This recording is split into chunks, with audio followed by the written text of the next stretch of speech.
Hello everyone, অনেকেই comment করে জানতে চেয়েছিলেন বা অনেকে কমেন্ট করছেন, অনেকেই ফেসবুক ইউটিউব থেকে দেখছেন ভোটার কার্ড ভেরিফিকেশন করার জন্য অনেক রকম কাগজপাতি লাগছে। তো সবার প্রথম যে 2002 সালে ভোটার লিস্টের নাম যদি থাকে তাহলে কিন্তু আপনাদের সম্পূর্ণ কোনো রকম কাগজপাতি কিন্তু কিছু লাগছে না।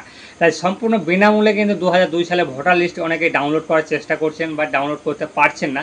তাই কীভাবে ডাউনলোড করবেন এবার কিন্তু সম্পূর্ণ স্টেপ বাই স্টেপ দেখাতে চলেছি। তারপর অনেকে কমেন্ট করতে চাইছিলেন যে নিজেদের ডিস্ট্রিক্টের বা নিজেদের জেলার কিন্তু ডাউনলোড করতে পারছে না। হ্যাঁ, কিছুদিন কিন্তু সমস্যা ছিল, সমস্ত জেলা কিন্তু ছিল না। এবার কিন্তু প্রতিটি জেলায় কিন্তু আপনারা 2002 সালে ভোটার লিস্ট প্রতিটি বিধানসভা প্রতিটি গ্রামের কিন্তু আপনারা এবার ডাউনলোড করে নিতে পারবেন। হ্যাঁ, ঠিকই শুনছেন, প্রত্যেকটা গ্রামের প্রত্যেকটি জেলারই কিন্তু আপনারা ডাউনলোড করে নিতে পারবেন 2002 সালের ভোটার লিস্টের।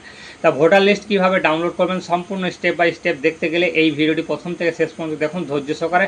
আর প্রতিবারের মতো এবারও একটি রিকোয়েস্ট, আমাদের চ্যানেলে যদি প্রথম দর্শক হয়ে থাকেন তাহলে অবশ্যই চ্যানেলটিকে সাবস্ক্রাইব করে দেবেন এবং পাশে থাকা বেল আইকনটি ক্লিক অন করবেন যাতে করে এই ধরনের ভিডিও সবার প্রথম দেখতে। তো চলুন মেন ভিডিওতে যাওয়া যাক। সবার প্রথম গুগল ব্রাউজার ওপেন করে নিতে হবে। গুগল ব্রাউজার ওপেন করে নিতে হবে। এইখানে আপনারা ভোটার লিস্ট 2002 ওয়েস্ট বেঙ্গল বলে যদি সার্চ করেন তাহলে কিন্তু সবার প্রথম যে অফিসিয়াল ওয়েবসাইটে যে একটা লিঙ্ক রয়েছে ইলেক্টর রোল 2002 ভোটার লিস্ট যে অপশানটা রয়েছে ও সবার প্রথম সেই অপশানটাতে ক্লিক করলে কিন্তু একটা সবার প্রথম একটা দেখুন ভোটার লিস্টে কিন্তু একটা অফিসিয়াল ওয়েবসাইটের একটা লিঙ্ক বা পেজ কিন্তু খুলে যাবে।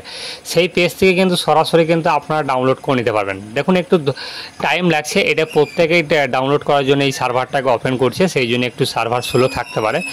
সর্বপ্রথম এইরকমভাবে কিন্তু আপনাদের একটা পেজ ওপেন হয়ে যাবে। এই পেজ থেকে কিন্তু আপনারা এখান থেকে ডাউনলোড করে নিতে পারবেন। তো সমস্ত ডিস্ট্রিক্ট কিন্তু এখানে শো করবে। দেখুন এখানে সেই সমস্ত ডিস্ট্রিক্ট কিন্তু শো করছে। সেই ডিস্ট্রিক্টের উপরে যদি ক্লিক করেন তাহলে কিন্তু সেই বিধানসভার আন্ডারে কিন্তু চলে যাবেন।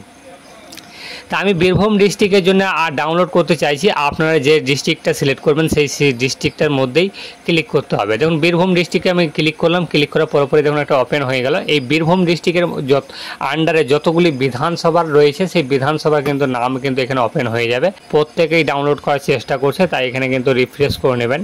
দেখুন এইরকমভাবে কিন্তু প্রতিটা ডিস্ট্রিক্টে ক্লিক করার পরে এরকম প্রতিটা কিন্তু বিধানসভা কিন্তু নাম শো করছে। দেখুন এখানে প্রত্যেকটা বিধানসভা রয়েছে। এবার যে বিধানসভা আন্ডারে আপনাদের যে বুথ রয়েছে সেই বুথের ডাউনলোড করতে হবে। তা আমি সবার প্রথম এইখানে আমাদের মোহাম্মদ বাজার রয়েছে, সেই মোহাম্মদ বাজারটাকে আমি ক্লিক করলাম।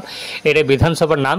তারপর বিধানসভার পরে এবার কিন্তু আপনাদের প্রতিটি বুথের নাম কিন্তু এখানে থাকবে বা যে স্কুলে আপনারা ভোট দিয়ে আসেন সেই স্কুলের নাম থাকবে এবং সেই গ্রামের নামও কিন্তু থাকবে। তা প্রত্যেকটারই কিন্তু এখানে নাম উল্লেখ থাকবে। এবার আপনাদের যে গ্রামের নাম এবং যেখানে ভোট দেন সেই ভোটটা যেখানে দিয়ে আসেন সেইখানকে কিন্তু নামটা স্থানটা কিন্তু এখানে উল্লেখ থাকবে, সেইটা কিন্তু এখানে সিলেক্ট করে নিতে হবে। দেখুন প্রত্যেকটাই কিন্তু এখানে নাম কিন্তু শো করছে। ফাইনাল রোলে যে অপশানটি রয়েছে সেই ফাইনাল রোলে কিন্তু আপনারা যদি ক্লিক করেন তাহলে সেই বিধানসভার কিন্তু আন্ডারে যে বুথটা রয়েছে সেই গ্রামটার কিন্তু আপনারা এইখানে কিন্তু ডাউনলোড করে নিতে পারবেন। তো এইখানে দেখুন এইখানে রয়েছে 150 আমাদের পরিহারপুর গ্রামের। এখানে দেখুন 150 নম্বরের আমাদের বুথ নাম্বার পরিহারপুর প্রাইমারি স্কুল, এইখানে কিন্তু ভোটটা হয় পরিহারপুর গ্রামের। তাই এইখানে ফাইনাল রোল বলে যে অপশানটি রয়েছে এখানে ক্লিক করলেই কিন্তু একটি পেজ ওপেন হয়ে যাবে। দেখুন এখানে পিডিএফ এইখানে কিন্তু ডাউনলোড হয়ে যাচ্ছে। এইখানে ডাউনলোড হয়ে যাওয়ার পরে প্রত্যেকটা মেম্বারে মানে যা প্রত্যেকটা এইখানে যে যাদের ভোটার কার্ড ছিল 2002 সালে, দেখুন এখানে নির্বাচিত তালিকা 2002 সাল, রাজ্য পশ্চিমবঙ্গ, এখানে সমস্ত কিন্তু এখানে রয়েছে। এখানে প্রত্যেকটাই কিন্তু বিধানসভার ক্ষেত্রের নাম এখানে যেন মোহাম্মদ বাজার রয়েছে, তারপরে এখানে নাম্বারটা রয়েছে কত নম্বরে বিধানসভাটি রয়েছে, তারপরে কোন গ্রামের সমস্ত কিছু এখানে তথ্য কিন্তু পেয়ে যাবেন। তারপর নিচের দিকে আসবেন প্রত্যেকটি ভোটারের কিন্তু নাম এবং বইয়ের সমস্ত ডিটেলস কিন্তু এখানে রয়েছে। তাই আপনারা এইখান থেকে কিন্তু সম্পূর্ণ কিন্তু ডাউনলোড করে নিতে পারবেন বিনা পয়সায়। তাই এইটার জন্য অনেকে কমেন্ট করে জানতে চেয়েছিলেন, তাই এই লিঙ্কটা কিন্তু আমাদের ডেসক্রিপশন বক্সে দেওয়া থাকবে, সেইখান থেকে গিয়েও কিন্তু আপনারা সরাসরি কিন্তু ডাউনলোড করে নিতে পারবেন।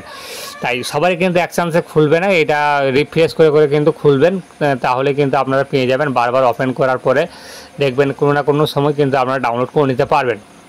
তাই ভিডিওটি এই পর্যন্ত। যদি ভালো লাগে থাকে অবশ্যই ভিডিওটিকে লাইক করে দেবেন এবং বন্ধুদের সাথে শেয়ার করে দিন যাতে করে এই পিডিএফটাকে ডাউনলোড করে রাখতে পারে।